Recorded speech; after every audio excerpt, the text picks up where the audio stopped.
là où je suis, je me prépare. C'est en ces propres termes, Monsieur Hollande, que vous affichez votre ambition présidentielle, tournée en obsession par chaque figure de votre parti. Il faut dire que vous remplissez toutes les conditions rationnelles d'un futur présidentiable. Vous êtes titulaire de la triptyque et ô combien bureaucratique HEC, Sciences Po, ENA. À cela s'ajoute que votre parcours politique vous en procure la légitimité. Si l'on dit de Pierre de Moscovici qu'il détient le meilleur CV de la gauche, le vôtre est tout aussi enviable pour un jeune militant socialiste. Je survole donc la pléthore de mandats locaux et parlementaires que vous avez brigués lors de votre carrière politique, tant l'essentiel est ailleurs. Ainsi, au conseil municipal, vous étiez tour à tour conseiller municipal d'Ussel, adjoint au maire de Tulle, conseiller municipal de Tulle, maire de Tulle, au conseil régional du Limousin, vice-président du conseil régional du Limousin, mais aussi député de la Corrèze, pour occuper aujourd'hui la présidence du conseil général de la Corrèze. Un destin national, Monsieur Hollande. Voilà l'essentiel.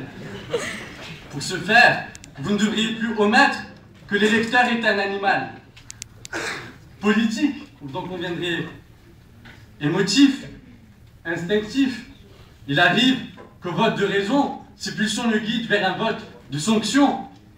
Au choix d'un projet politique, il substitue le choix d'une personnalité, d'un visage, d'une aura.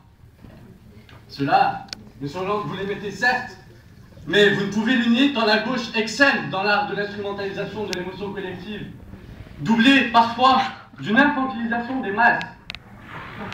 Angélisme, démagogie, bien-pensante intéressée, additionnent leurs forces dans le but de rallier à la cause de la gauche des esprits encore indécis. Dans votre quête d'un destin présidentiel, on pourrait croire que le record de l'angélité que vous aviez battu lors de vos fonctions de premier secrétaire du Parti Socialiste vous procurerait une crédibilité, voire une légitimité d'un présidentiable naturel.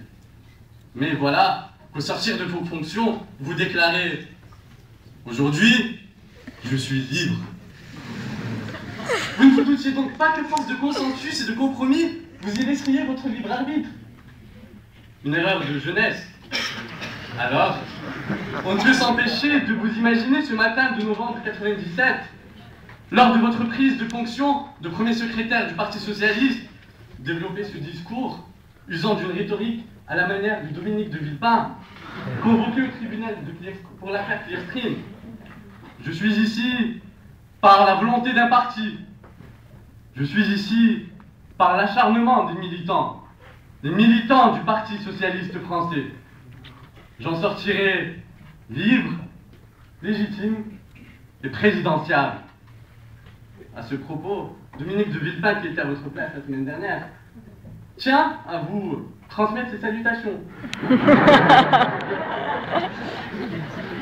Tout en dénonçant la gauche sclérosée dont vous faites partie.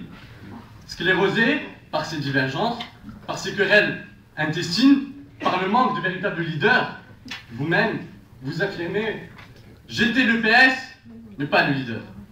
N'est-ce pas là le nœud du problème? Cette culpabilisation perpétuelle à assumer le leadership, car peut-être assimilée à une tradition bonapartiste de droite. Vous êtes, Monsieur Hollande, un homme de compromis, certes. Mais si vous aviez suivi le module de finance de la Toulouse Business School, vous auriez sûrement fini par assimiler, à coup de slides, de documents appui, de professeurs bilingues, qu'il est nécessaire de poursuivre une idée, un projet, quand sa valeur actuelle nette est positive. À ce propos, sanctionner les tenants du non au traité constitutionnel de 2004 en faisait incontestablement partie. Sclérosé, le PS l'est aussi par les publications de ses dirigeants. À ce titre, les titres des ouvrages sont plus que révélateurs. Vous publiez donc le droit d'inventaire. Le titre est une formule empruntée à Lionel Jospin qui revendique un droit d'inventaire sur la politique de François Mitterrand. Ce passé, Monsieur Hollande, ce passé que vous portez comme un fardeau, est une prison idéologique dont vous ne pouvez vous défaire. Julien Drey, lui, de son côté, en proie à des démêlés judiciaires, publie des preuves l'épreuve sans doute d'une double sanction. Un hachage médiatique d'une part, doublé d'un hachage interne au sein même de votre propre parti. Pierre Moscovici, plus pessimiste, certes, plus cinéphile sans doute, emprunte le titre de son livre à la filmographie de Tom Cruise. Mission impossible. Au vu donc de ces titres placés sous le signe de la négation, du défaitisme et de l'immobilisme, je me permets de vous soumettre des titres plus optimistes, plus pragmatiques. Ainsi, le droit d'inventaire aurait dû être devoir d'évolution ou marche en avant. Pour Julien Dray, à l'épreuve, préférait solidarité socialiste. Pierre Moscovici, lui, aurait dû emprunter son titre à un autre film de la filmographie de Tom Cruise. Tonnerre sous les tropiques socialistes, par exemple. Ou, plus simplement, aurait-il dû tout juste préciser, à la veille des présidentielles de 2012, Mission Impossible 1, prélude à une éventuelle Mission Impossible 2 à la veille de 2017. Encore faut-il, bien évidemment, que les prédictions malades nous permettent. Ainsi, au vu de ce constat édifiant, M. Hollande, les rendez-vous du changement vous soumettent à l'entreprise ardue du débat.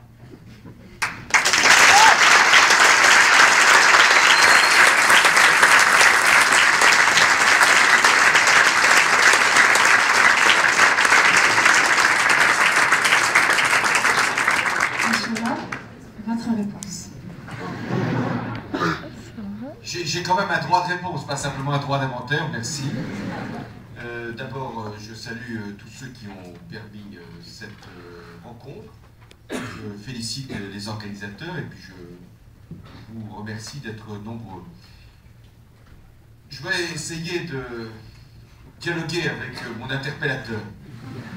D'abord, les CV ne font rien à la candidature politique. Je ne crois pas qu'il faille passer par les grandes écoles, même les plus prestigieuses, pour prétendre et briguer un mandat politique. C'est finalement l'honneur de la démocratie que de permettre à tout citoyen de pouvoir être un élu de la République. Et ceux qui avaient imaginé, et j'en étais, être obligé de passer par l'ENA pour devenir un responsable public, quelle erreur!